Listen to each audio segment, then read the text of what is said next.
Shalom, 2 hari lagi keluarga besar Living Bread akan memulai puasa raya 21 hari. Tinggal 2 hari lagi, saudara-saudara ya. Saya masih akan kasih bimbingan, panduan bagaimana supaya kita bisa bersama-sama menjalani puasa ini dengan baik. Masih banyak pertanyaan masuk kepada saya bagaimana cara melakukan puasa. Apa yang sudah saya sampaikan di video-video tersebut tidak akan saya ulang lagi, saudara-saudara. Mohon disimak sebab nanti akan ada terus yang bertanya bagaimana puasanya, mulainya tanggal berapa, selesainya tanggal berapa, caranya gimana. Itu semua hal yang sudah dibahas. Jadi kalau saudara tidak menyimak atau tidak tertarik mengikut puasa, ya akan kehilangan semua info itu. Dengan cepat saya akan recap. Kemarin saya sampaikan ada 5 jenis puasa, tapi kita sudah tetapkan kita akan berpuasa selama 21 hari. 21 hari, yaitu dimulai tanggal 19 Maret, hari Minggu ini, saudara-saudara, pada saat kita ibadah raya, dan ditutup 9 April pada saat kita merayakan Paskah, kebangkitan kemenangan Tuhan Yesus kita. Nah, puasa 21 hari ini saya pribadi dan saya mengajak saudara-saudara yang sanggup, yang mau, yang bertekad, yang dapat desakan kuat dari Roh Kudus untuk 21 hari minum air putih saja. Minum air putih saja, tidak makan, tidak buka puasa, saudara ya. 21 hari minum air putih saja. Sekali lagi saya mohon pertimbangkan kekuatan kesehatan kondisi masing-masing. Saudara-saudara pasti ngerti kondisi kesehatan saudara.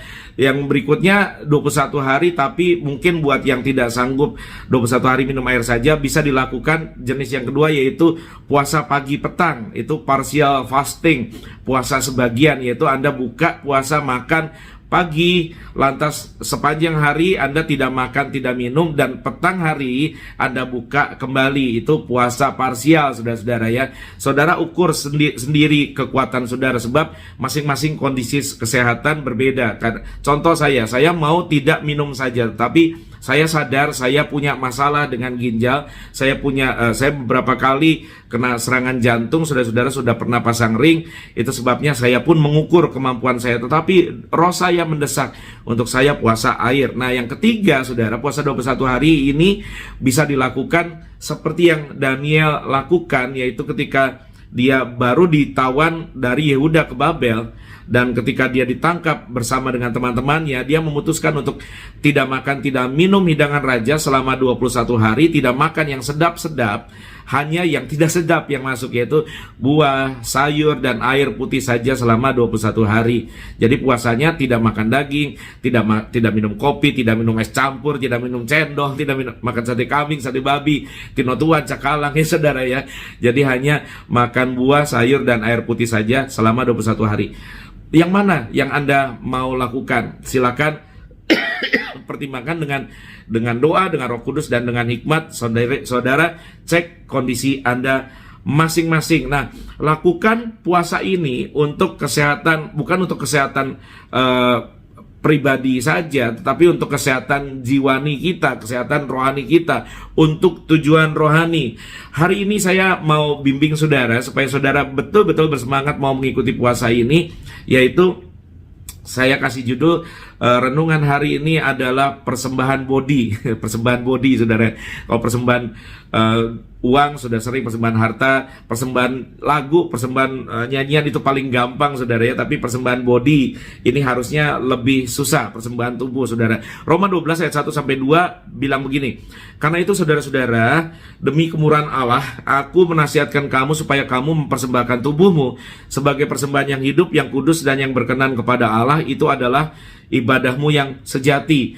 Janganlah kamu menjadi serupa dengan dunia ini, tetapi berubahlah oleh pembaruan budimu, sehingga kamu dapat membedakan manakah kehendak Allah, apa yang baik, yang berkenan kepada Allah, dan yang sempurna. Itu di pasal 12 surat Roma ayat pertama kedua. Nah, sebelum mencapai ayat ini 11 pasal, kalau Anda baca, Rasul Paulus menyampaikan dengan panjang lebar tentang fakta bahwa pengorbanan Yesus sudah tuntas untuk kita. Allah memberikan karunia yang begitu besar, anaknya sendiri mati berkorban untuk kita.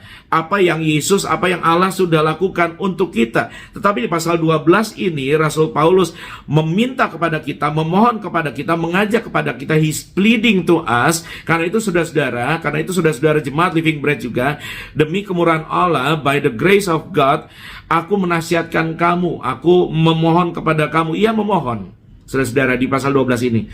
Setelah 11 pasal dijelaskan tentang karunia Allah, pengorbanan Yesus, Rasul Paulus memohon kepada kita, orang Kristen, agar kita meresponi karya penebusan Kristus tersebut, apa yang Yesus sudah lakukan dengan persembahan tubuhnya, tubuh Kristus yang dikorbankan buat kita, dengan mempersembahkan, kita balas, kita responi dengan mempersembahkan juga tubuh kita as a living sacrifice, sebagai persembahan, sebagai ibadah, sebagai worship yang hidup, yang kudus dan tak bercacat celah. Itu adalah respon kita. Paulus menasihatkan supaya kita meresponi karya tubuh Yesus dengan persembahan tubuh kita. Nah, jadi pondasi pertama untuk kita berpuasa dari firman Tuhan ini, kita belajar bahwa orang yang mau berpuasa, kalau saudara mau ikut masuk dalam puasa 21 hari ini, kita harus terlebih dahulu sudah menerima revelation, sudah menerima pewahyuan, penyingkapan bahwa saudara dan saya sudah terlebih dahulu diampuni dan diterima oleh Allah.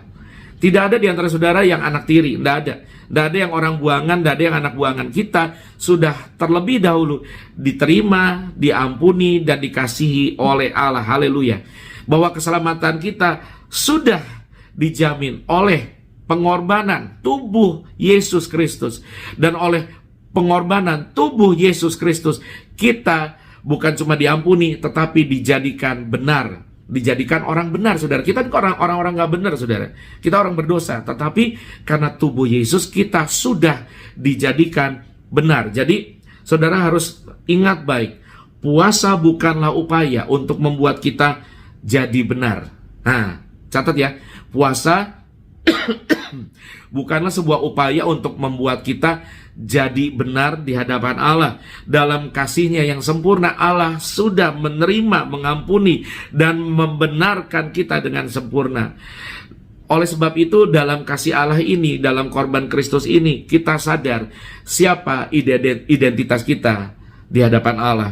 Kita bukan orang berdosa, bukan penghuni neraka. Kita anak-anak dari Allah yang Maha Tinggi, diadopsi, diterima, diampuni, dibenarkan, disucikan. Jadi puasa bukanlah usaha untuk membuat kita jadi benar. Puasa adalah respon kita terhadap kasih Allah. Respon, rasa terima kasih kita, rasa syukur kita. Puasa bukanlah sebuah usaha menuntut kasih Allah. Puasa bukanlah sebuah usaha untuk menuntut pengampunan Allah. Puasa adalah respon kita terhadap pengampunan yang Allah sudah sediakan lewat korban tubuh Yesus. Sebab kalau kita melakukan puasa tidak dengan pengertian ini, saudara, maka puasa ini sia-sia. Puasa ini akan malah backfire pada kita dan menjadi sebuah usaha sia-sia memperoleh atau menuntut untuk menerima sesuatu yang sebetulnya sudah kita terima, yang sebetulnya sudah jadi milik kita.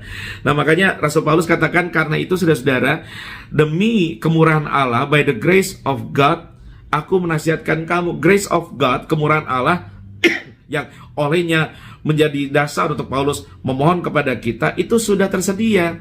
Kasih karunia Allah, anugerah Allah, kemurahan Allah sudah tersedia. Jadi oleh sebab itu Paulus bilang, yuk responi dengan ucapan syukur lewat persembahan korban tubuh kita. Nah, pondasi kedua, oleh sebab itu kenapa kita lakukan puasa ini?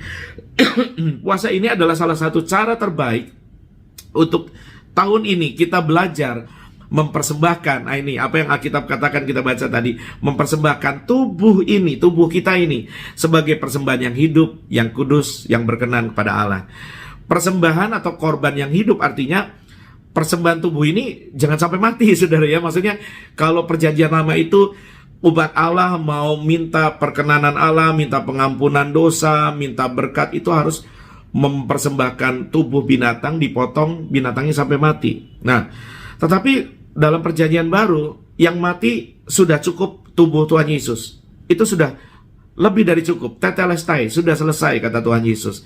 Tubuh itu sudah mati, dan olehnya kita tidak perlu membunuh diri kita supaya Allah berkenan. Tetapi tubuh ini, kehendaknya, keinginannya harus dipotong, harus disangkali, bukan lagi dibunuh seperti di zaman perjanjian lama, tetapi disalibkan, ditaklukkan, disangkali kehendaknya. Ingat, Tuhan Yesus berkata kepada semua orang yang mau jadi pengikutnya, barang siapa mau mengikut aku, ya harus sangkal diri, pikul salib, ikut aku setiap hari. Nah, puasa ini adalah cara kita menyalibkan, atau kalau pakai kata membunuh, mematikan, ya bukan harafiah, tetapi mematikan, membunuh kehendak tubuh ini.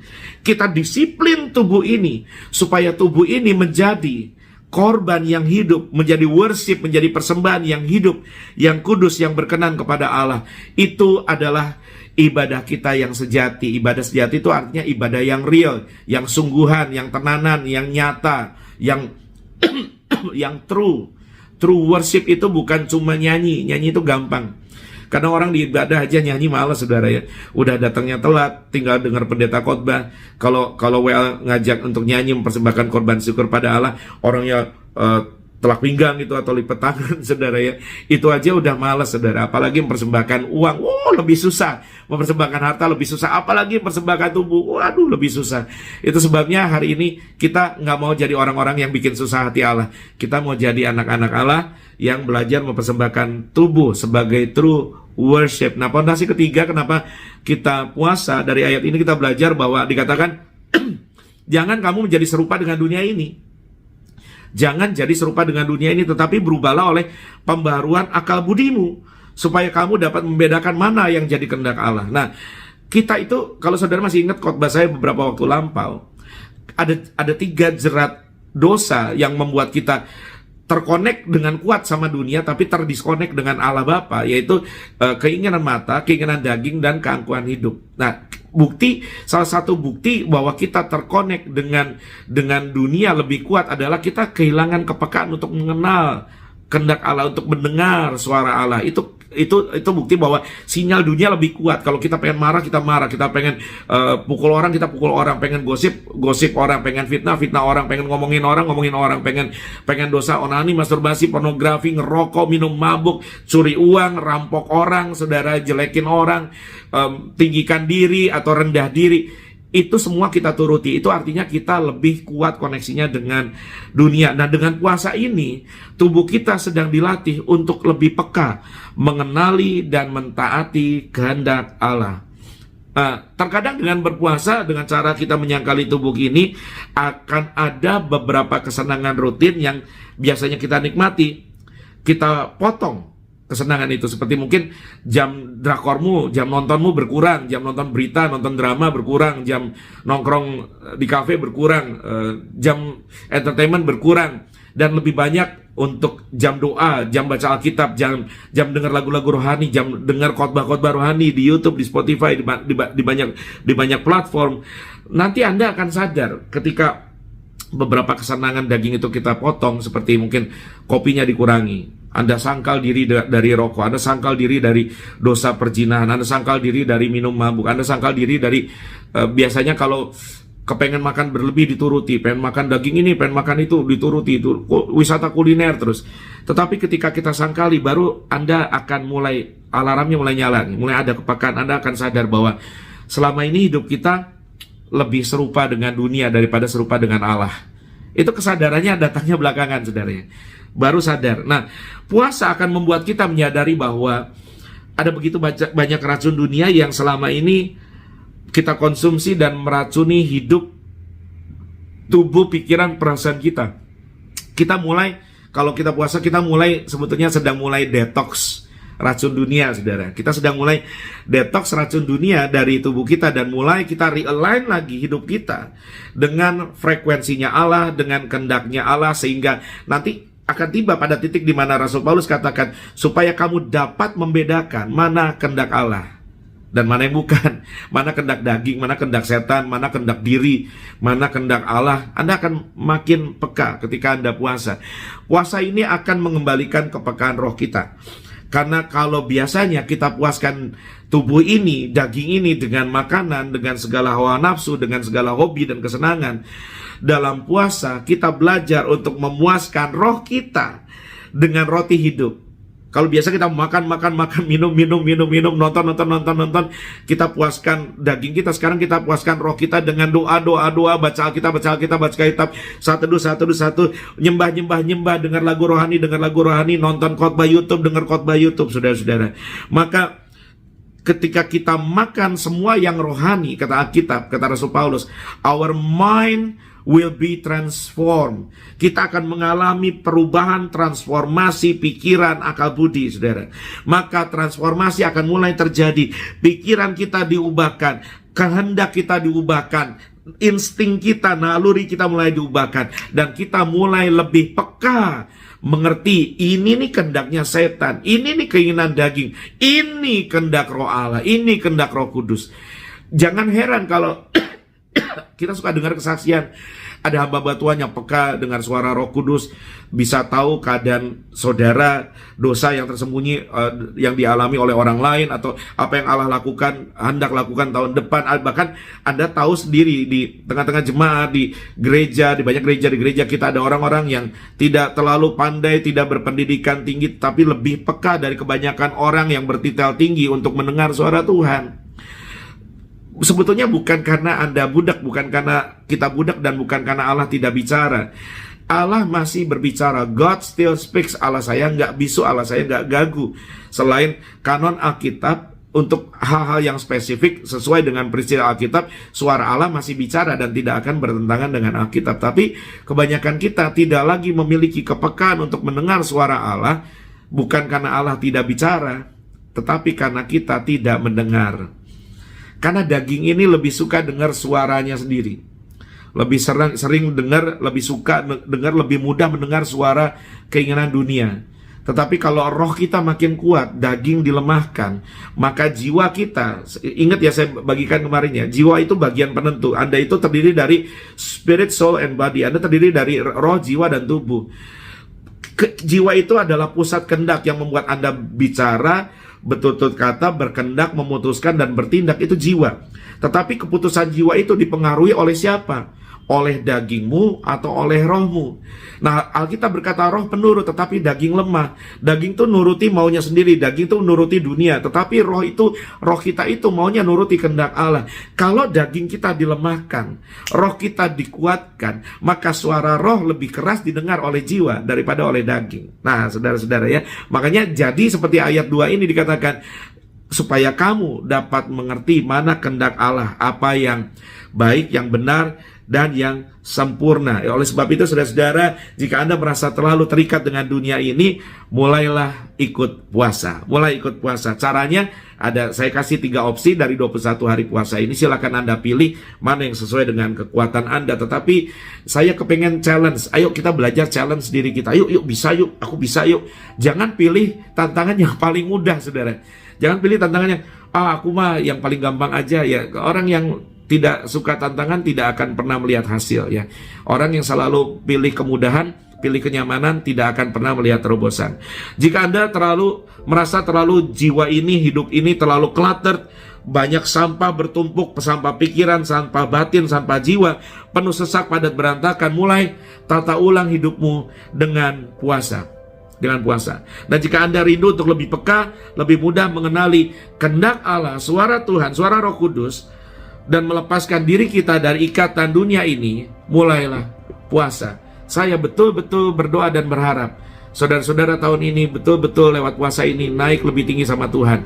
Jangan lagi seperti Kristen zaman dulu, seperti Anda yang dahulu, seperti manusia daging yang dulu. Tetapi hari ini kita belajar bukan cuma mempersembahkan korban pujian, nyanyian, bukan cuma mempersembahkan harta, tapi mari persembahkan tubuh ini sebagai persembahan yang tubuh, yang harum, yang hidup, yang kudus di hadapan Allah, yang berkenan kepada Dia. Haleluya. Selamat memasuki puasa. 2 hari lagi kita akan mulai. Amin.